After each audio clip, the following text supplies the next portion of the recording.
ប្រាសាទតាក្របីឬប្រាសាទដង្វាយក៏ជាប្រាសាទមួយដែលមានទីតាំងស្ថិតនៅជាប់តាមបណ្ដោយព្រំដែនកម្ពុជានិងថៃផងដែរវីដេអូថ្ងៃនេះខ្ញុំនឹងលើកយកប្រវត្តិនៃប្រាសាទនេះមកចែកជូនទៅដល់ពុកម៉ែបងប្អូនទាំងអស់គ្នាឲ្យបានដឹងប្រាសាទតាក្របីដែលគេស្គាល់ម្យ៉ាងទៀតថាប្រាសាទដង្វាយគឺជាស្ថាបត្យកម្មខ្មែរបុរាណមួយដែលមានទីតាំងស្ថិតនៅលើជួរភ្នំដងរែកជាប់ព្រំដែនកម្ពុជាថៃក្នុងខេត្តបន្ទាយមានជ័យកាលបរិច្ឆេទសាងសង់ប្រាសាទនេះត្រូវបានសាងសង់ឡើងក្នុងរចនាបថបាយ័នចាប់ពីសតវត្សទី11ដល់សតវត្សទី13ក្នុងរជ្ជកាលព្រះបាទសូរ្យវរ្ម័នទី1និងព្រះបាទឧទយាទិត្យវរ្ម័នទី2យ៉ាងណាមិញប្រភពខ្លះយល់ថាប្រាសាទនេះអាចនឹងចាប់ផ្ដើមសាងសង់តាំងពីសតវត្សទី11ហើយបញ្ចប់ក្នុងរាជ្យព្រះបាទជ័យវរ្ម័នទី7គ្រិស្តសករាជ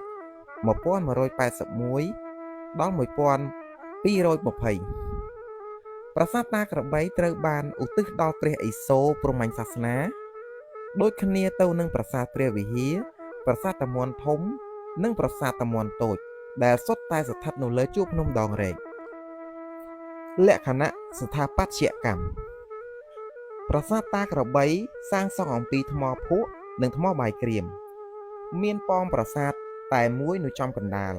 ដែលមានតម្កល់លិង្គព្រះសិវៈស្វាយលិង្គមានគោបុរៈទ្វារចូលបែរមុខទៅរកទិសទាំង4មានទំហំប្រហែល30ម៉ែត្រគុណនឹង30ម៉ែត្រមានចម្លាក់មួយចំនួនដែលពិពណ៌នាអំពីព្រះយមទ្រង់ជិះក្របីទីតាំងនៃប្រាសាទតាក្របីស្ថិតនៅភូមិឈើស្លាប់ឃុំគោខ្ពស់ស្រុកបន្ទាយអំពិលខេត្តឧត្តរមានជ័យប្រាសាទនេះទទួលបានការចាប់អារម្មណ៍ខ្លាំងឡើងក្នុងប៉ុន្មានឆ្នាំចុងក្រោយនេះដោយសារតែទីតាំងរបស់វាស្ថិតនៅគៀកព្រំដែនកម្ពុជាថៃដែលធ្លាប់មានជម្លោះយោធាបច្ចុប្បន្នមានកងទ័ពទាំងសងខាងខ្មែរនិងថៃឈរជើងការពារនៅតំបន់នោះបើទោះបីជាប្រាសាទនេះមិនទាន់រកឃើញសិលាចារឹកផ្លូវការណាមួយក៏ដោយក៏ឯកសារស្រាវជ្រាវរបស់បារាំងបានចុះបញ្ជីវាជាសម្បត្តិបេតិកភណ្ឌតាំងពីចុងសតវត្សទី19មកម្លេះប្រាសាទតាក្របីត្រូវបានគេចាត់ទុកថាជាទីតាំងប្រវត្តិសាស្ត្រនិងវប្បធម៌ដ៏សំខាន់មួយរបស់កម្ពុជា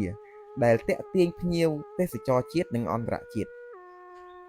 តើអ្នកទាំងអស់គ្នាបានដឹងអ្វីខ្លះពីប្រាសាទនេះខមមិននៅខាងក្រោមវីដេអូនេះទាំងអស់គ្នា